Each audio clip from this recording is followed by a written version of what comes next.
Welcome, everyone. I'm Sue Barber, author, former IT director for a Fortune 500 company, turned executive coach, and this is the Visibility Factor podcast, where we explore how to raise your visibility and play bigger at work and in life. We'll explore key topics and welcome guests that help you shift your thinking about yourself so you can see new possibilities for your leadership. I'm on a mission to create a visibility movement for leaders to show their value and be seen for their true talent. Are you ready to take the next step towards a higher level of visibility for yourself? Let's go.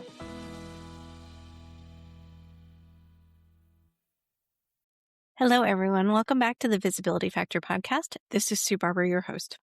Today, I want to talk to you about something I think leaders struggle with, and that is when they look at someone on their team and they're thinking about something that they want to delegate to them or have them get involved in, and they might say something like, they're talented, but I just don't think that they're ready yet. And you want them to do it, but there's hesitation there. You want them to be successful. You don't want them to fail. So you wait. You wait until they're more confident, more experienced, more polished, more ready. But what if that is actually slowing them down and the growth that they could be having because you're making that call? What if one of the most important things you could do is actually to put them in situations that are uncomfortable and stretch them before they feel ready, and maybe before you feel they're ready? Today, we're going to talk about why discomfort is actually where development starts, how visibility accelerates growth, and how leaders can challenge people in ways that build confidence rather than destroy it. So let's start with the fact that most people never feel ready, right? Think about something you did in your career where you had to jump before you were ready, and it's uncomfortable, right? It's just the truth. And I know I was put into situations where I definitely wasn't ready. And thank goodness that I had a leader who pushed me to do that. The fun story is that she came up to me one day and said, "Hey, I need somebody to go to Dover, Delaware," which is where our Baker's chocolate plant was. "I need somebody to go to Dover for this meeting." And I said, "Okay, well, what's the meeting about?" She's like, it's a bunch of supply chain people. It's a bunch of people from the plant. You're going to be fine. You'll be able to answer whatever questions they have." And I said, "Okay, so there's nothing I should prepare?" "Nope, just go." So I got on a plane and I went to the meeting and I was able to answer the questions. And so that was just really a fun experience because it showed that she trusted me and that she believed that I would be able to handle it. And it was one of the first times I thought, wow, this is how you really develop people. You put them in situations that are uncomfortable and see how they do. So the truth is, very few people feel ready for the next level of leadership. And you never think about this when you're starting on your path, but nobody's ready for the first management role. You're not fully ready before you lead an initiative. And you're probably not fully ready before you present to senior leaders. But those are opportunities that someone gave all of us right before we believed we were ready. Someone saw the potential in us that we couldn't see in ourselves. And it's one of the most important things that I think leaders can do is not only just look at where you are in your current capability, but also think about where you could be in the future. What is your potential? How can you improve and grow? Most development happens through the experiences in the role that you have or in things that you get involved in your job. And the research is very consistent, and most people have probably heard these numbers, which is 70% of leadership learning comes from challenging job experiences and assignments, 20% from developmental relationships like building, networking, conversations, and feedback, and only 10% is from formal training. Now, I remember reading this originally back in the day and thinking, wow, we're spending a lot of time on training. And if it's only 10% of development comes from training, then is that the right place to put people? Is that the right experiences to give them?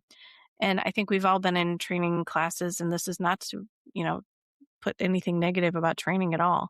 But I think we've all been in training classes that we probably went to training, we went back to our job, and we didn't really implement anything that we learned or very little. So think about that for a moment, right? It's the assignments, the projects, the uncomfortable moments that we put people in, the situations where they have to figure things out in real time, thinking on your feet, being able to answer the hard questions. That is what challenges people, and it builds confidence and helps them learn that they can do these things. And that's how people grow in new and uncertain situations, because they have to act, learn, adjust, and grow.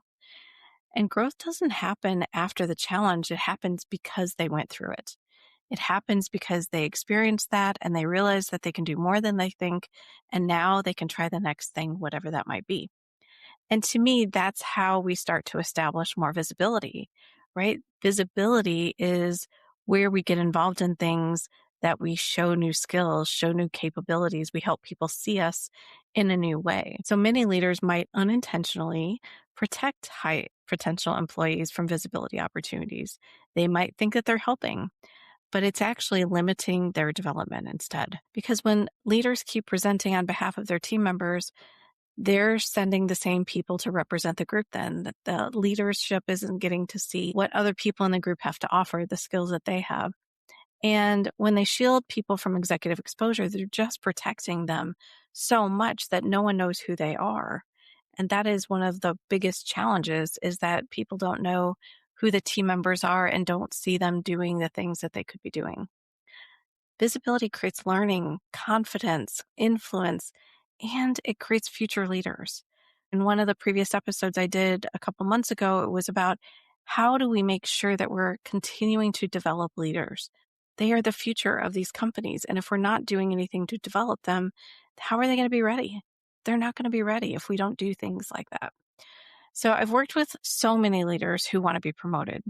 They want to have a greater impact. They want to be considered for bigger opportunities. But when I ask them if they've spoken up in meetings, presented to senior leaders, or are leading these big visible initiatives, most of the time their answers are no. The opportunities that create growth offer exposure, offer new skill learning. They offer the ability for you to try things that are a bit scary and to try things that you've never done before. And so as a leader, I want you to think about your own experiences and when you got those opportunities for yourself, and how can you help your team members do the same? Confidence comes after action. So trying some of these things that you're uncomfortable with and never have done before helps you learn that you can do it, helps build that internal confidence in you. One of the biggest myths in leadership development is the belief that confidence comes first. And actually, it's the opposite. Confidence comes after actions are taken, and it's not a prerequisite. You don't have to have confidence to take action. You just have to try. You just have to do something that is uncomfortable and think about how you can do it in the best way. Think about your first presentation you've ever made in front of a senior leader or even in front of a group. The first one's uncomfortable. The second one feels less uncomfortable because you've already done it once. By the time you get to number 10, it feels pretty natural. And you aren't as scared. You aren't as uncomfortable doing it. And it allows you to demonstrate more confidence. Because if you wait to feel like you're ready, you may be waiting forever and you're going to miss out on opportunities. So if you are a leader who is thinking about having one of your team members present something, do something to help them prepare, right? It's not to remove all the risk, but maybe it's have them present to you first, just so you can give them some pointers of some things that they may want to drive home in a bigger way, or they may want to change a slide. It's not to redo the slides for them. Please don't do that. It's more about giving them a little bit more confidence that they've now presented to you, and now they've made a few changes that make it better. This is all about giving them the reps to make it better. And it's not about you taking over. It's not about you doing it your way. This is not how that works. You don't want to set them up to fail, right? So we want them to learn. You want to give them these high challenge situations that accelerate their learning, helps them learn how to adapt to situations that are uncomfortable. And it's not removing the challenge, right? It's not making it so foolproof that they can't have some learnings come out of it. It's about giving them the ability to lower their anxiety, give them a little bit of comfort, give them the opportunity to create some growth and develop themselves. So how does this look in practice? How do you stretch your team? How do you help them really embrace some healthy discomfort? Think about things that you have on your plate that you already know so well that you could delegate to a team member. And think about just starting small. What about in your staff meeting, they present project updates? Have them facilitate your staff meeting or facilitate another meeting. Invite them to go and present at a team meeting or a client meeting with stakeholders and represent you. Give them the chance to be seen. We want them to get in front of people and demonstrate that they're ready. You could also expand their scope. Maybe you give them additional projects to do, something that is going to push them and make them uncomfortable. And don't tell them every little thing and how to do it. Give them the outcome. Here's the outcome we're seeking. Don't make it dramatically bigger, right? Let's start with some baby steps. Let's help them learn how to stretch their thinking, their problem solving, their communication. And then as they have done some of those and you've seen some good results and you've given them feedback and they've made adjustments, then you put them in front of senior leadership. And this is where they really start to grow and accelerate their learning quickly.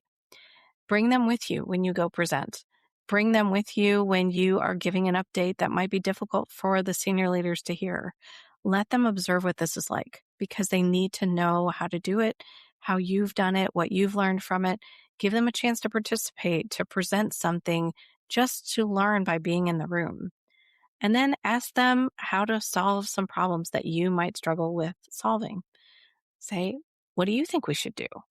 Ask them how to start to look at things from a critical place, from a more strategic place than they probably do today. And helps them learn how to do critical thinking, helps them learn how to own a problem and take it all the way to solution.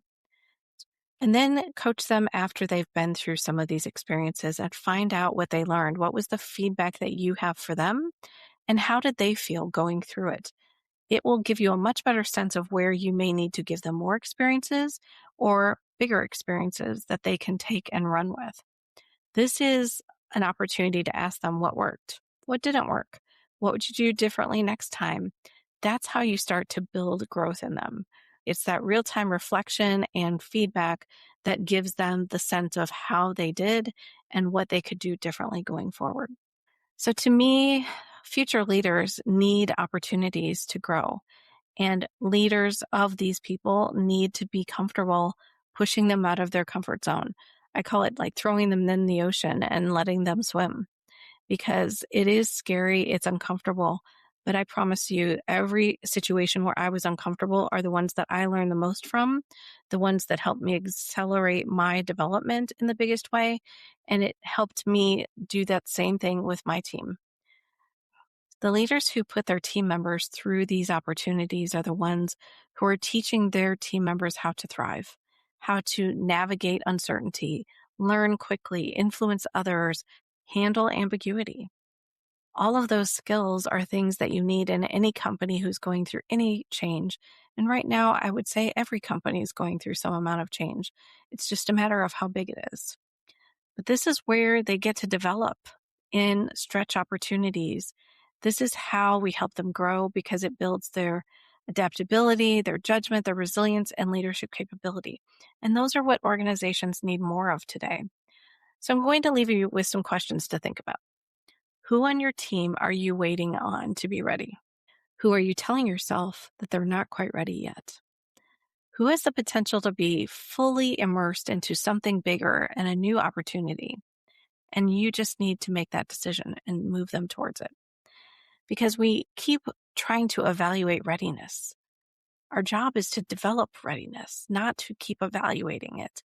So where can we give them opportunities to help them be prepared? And sometimes that means believing in their potential before they believe it in themselves. So many people that I coach today have a lack of self-belief. And that happens because someone hasn't believed in them up until now. And so what I try to do is instill my belief in them that they can do it. And when that happens, it changes them. Their confidence grows. They start to speak up. It's the best gift you can give to someone is to show them that you believe in them and that they can do it. It helps them move out of their comfort zone into something that's much bigger. And that's where visibility is created.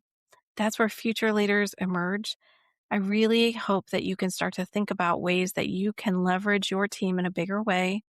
It helps you focus on the things that you need to focus on, and it develops your team members to be ready for whatever opportunities might come their way next. Thank you so much for supporting the podcast. I really appreciate you for doing that and sharing it with others.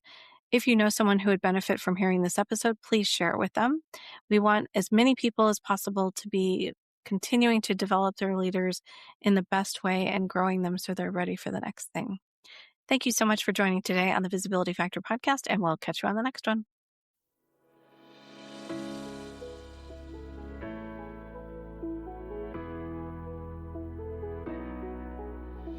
Thanks so much for listening to the Visibility Factor podcast.